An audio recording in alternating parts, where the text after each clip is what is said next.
कर दिया था।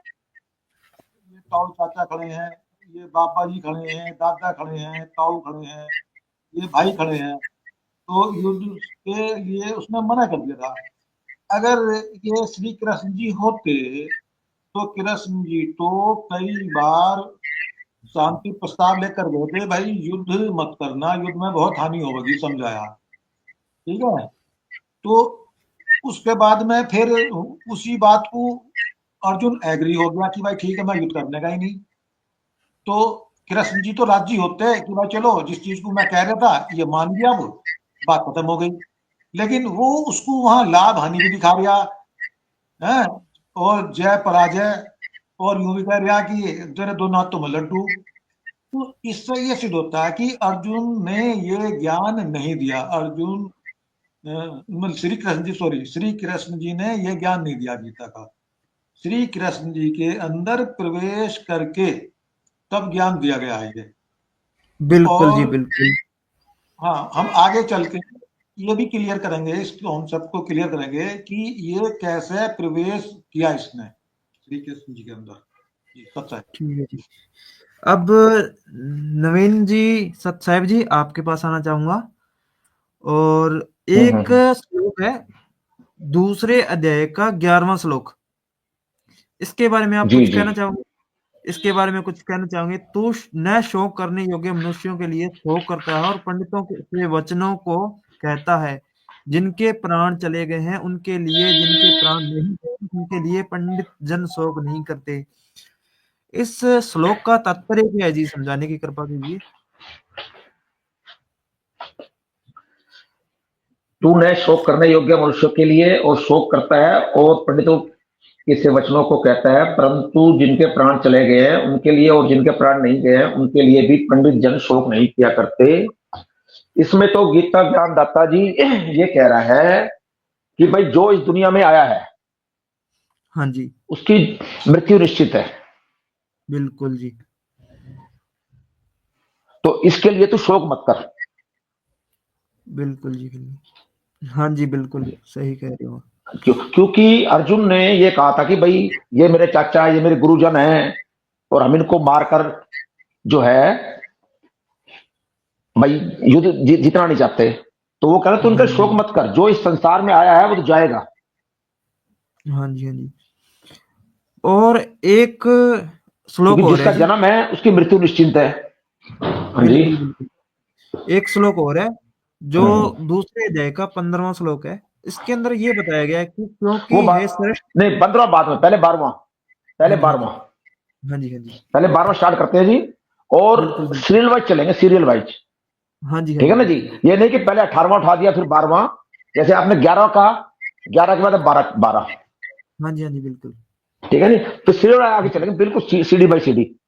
बिल्कुल जी, अब बिल्कुल। इसके अंदर हाँ 12वें अध्याय में कह रहा है कि मैं तो ऐसा ही है कि मैं किसी काल में नहीं था अथवा तू नहीं था अथवा ये राजा लोग नहीं नहीं थे, और मैं तो ऐसा ही है कि इससे आगे हम सब नहीं रहेंगे। यानी कि इसके अंदर गीता ज्ञानदाता कहता है कि हमारा तो जन्म और मृत्यु होता रहता है, हम पहले भी थे, आज भी हैं और आगे भी रहेंगे। ठीक है बिल्कुल। जी। हाँ जी, हाँ जी। तो इसके बारे में आगे बताएंगे हम आपको कि अविनाशी तो कोई और है। हाँ जी, 15वें में क्या कह रहे थे आप? 15वां और 14वां। ठीक है जी।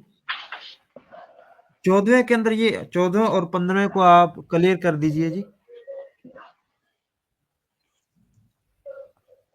जी, जी जी। हाँ एक जी, डॉक्टर साहब एक बोलिए। कुं- एक कुंती एक पुत्र। कुं- हाँ, डॉक्टर साहब बोल रहे हैं? हाँ बोलिए जी, हाँ बोलिए, जी, कोई हाँ, डॉक्टर चलो साहब। आप ही करो क्लियर, ठीक है, करो। नहीं।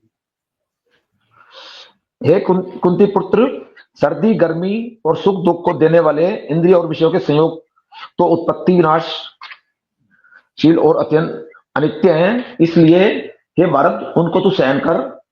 क्योंकि हे, मैं 15 पढ़ रहा हूं जी। क्योंकि हे पुरुष श्रेष्ठ, दुख सुख को समान समझने वाले जिस धीर पुरुष को ये इंद्रियां और विषय के संयोग व्याकुल नहीं करते, वह मोक्ष के योग्य है। तो परमात्मा ये कहते हैं कि सुख दुख को सहन करना चाहिए। मतलब हमारे अंदर, जीवन के अंदर कभी उतार चढ़ाव आते हैं, कभी सुख, कभी दुख, कभी अमीरी, कभी गरीबी, कभी कुछ, तो उन सबको समान समझकर, जैसे सर्दियों में सर्दी ज्यादा आती है, गर्मियों में गर्मी ज्यादा आती है, तो हर मौसम को सहन करने की शक्ति होनी चाहिए, और हाँ जी, सुख हाँ दुख जी, को समान समझकर सिर्फ परमात्मा जो करते हैं वो अच्छा करते हैं, और बिल्कुल जी, परमात्मा में ध्यान रहना चाहिए, तो वही इंसान इस मोक्ष के योग्य है। बिल्कुल जी, बिल्कुल। और फिलहाल इसके अंदर आगे इतना ही है, इससे आगे इस बातें आगे और होती रहेंगी। बिल्कुल चेतन हाँ जी, जी, हाँ आप जी, कुछ आगे कहना, आगे बोलिए। डॉक्टर जी साहब जी, आप कुछ कहना चाहेंगे जी? हाँ जी हाँ जी भगत जी, पता है, कभी नवीन ने बड़ी सुंदर बात कही है कि ये जो अ, श्री कृष्ण जी के अंदर जब काल ने प्रवेश किया तो युद्ध के लिए तो वो मना कर रहा था, डर गया था भाई जीव हत्या हो जाएंगी, पाप लग जाएगा। तो अर्जुन के मन में तो थी ये बात कि भाई युद्ध करने से पाप लगेंगे, लेकिन उसके अंदर प्रवेश करके जो काल ब्रह्म था तो वो हर तरह से तैयार कर रहा था, ज्ञान समझा रहा था कि गर्मी सर्दी दुख सुख है, उत्पत्ति विनाश है, और ये चीज तो चलती रहेंगी है, मतलब तू इनको सहन कर।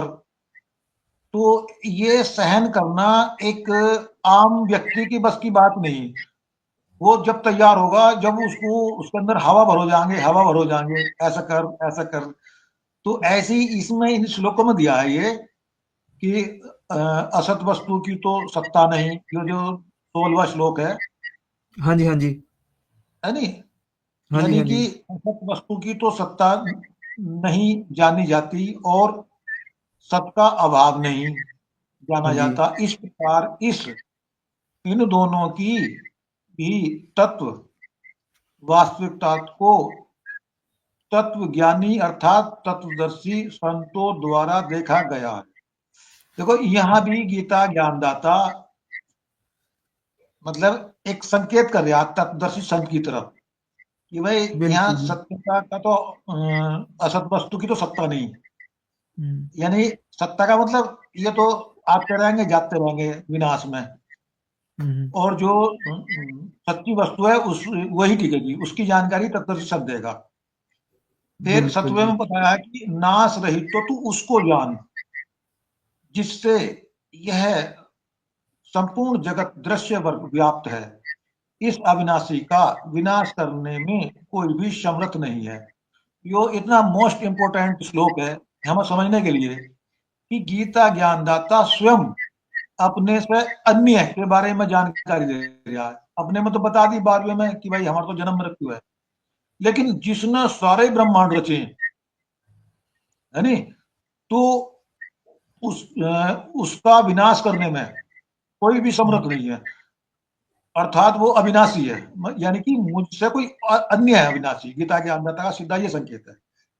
बिल्कुल जी, बिल्कुल। जैसा कि मैं समझ पा रहा हूँ, जो जी आपने 16वां श्लोक बोला है, उसके अंदर ये बताया गया जैसा कि मैं समझ पा रहा हूँ आपके माध्यम से, कि जी असत और सत 2 प्रकार की जो सत्ता है, उसको जो भली-भांति जानता है, यानी कि उसको जो भली-भांति जानता है, वो तत्वज्ञानी है, यानी तत्वदर्शी संत है कि सत्य क्या है और असत्य क्या है, उसका जिसने विवेचन कर लिया हो और उसका सार समझ लिया हो, जी जी यही जी है जी?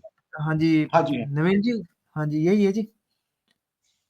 जी जी जी, डॉक्टर साहब हाँ ने जी। बताया है कि असत हुँ, का, हुँ। असत वस्तु की असत्ता नहीं है, असत का कोई यहाँ मोल नहीं है जी, हाँ जी, हाँ जी। और सत का भाव नहीं है। इसके बारे में सिर्फ तत्वदर्शी संत ही बता सकते हैं बिल्कुल, कि बिल्कुल। सत्य क्या सत्य है के और में असत क्या है। असत्य क्या है? बिल्कुल जी, बिल्कुल। और और आगे क्योंकि एक आम इंसान इसके बारे में व्याख्या नहीं कर सकता जी। बिल्कुल जी, बिल्कुल। फिर डॉक्टर साहब ने अगले में बता ही दिया 17वें के अंदर कि नाश रहित तो तू उसको जान जिससे यह संपूर्ण जगत दृश्यमान व्याप्त है। इस अविनाशी का विनाश करने में कोई समर्थ नहीं। जैसे 12वें में कहा था कि अर्जुन तेरे और मेरे तो जन्म होते रहेंगे, पहले हाँ भी जी, थे हाँ जी। अब भी और आगे भी रहेंगे, लेकिन हाँ जी, हाँ यहां जी। पे गीता ज्ञानदाता कहता है कि नाश रहित तो उसको जान, यानी कि नाश रहित परमात्मा कोई और है हाँ जी, हाँ जी। जिससे यह संपूर्ण जगत व्याप्त है। इस अविनाशी का विनाश करने में कोई समर्थ, उसका कभी विनाश हो ही नहीं सकता। अगर